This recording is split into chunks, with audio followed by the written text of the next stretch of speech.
ওদালগুৰি শংকৰদেৱ সত্ৰৰ আঞ্চলিক সমিতিৰ দ্বিবাৰ্ষিক প্ৰতিষ্ঠা দিৱসৰ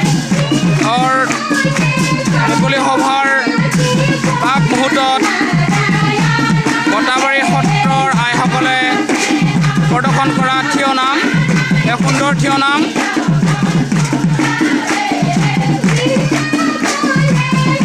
পূব ওদালগুৰি শংকৰদেৱ সত্ৰৰ আঞ্চলিক সমিতিৰ দ্বিবাৰ্ষিক প্ৰতিষ্ঠা দিৱসটি ভালুকমাৰী শাখা সত্ৰত অনুষ্ঠিত হৈ আছে। এয়া আপোনালোকৰ মাজত বটাবাৰী গাঁৱৰ আইসকলে প্ৰদৰ্শন কৰা থিয় নাম, এয়া সুন্দৰ এক থিয় নাম। মহাপুৰুষ শ্ৰীমন্ত শংকৰদেৱ গুৰুজনাৰ নীতি আদৰ্শৰে কলা সংস্কৃতিৰে ভৰপূৰ এয়া এক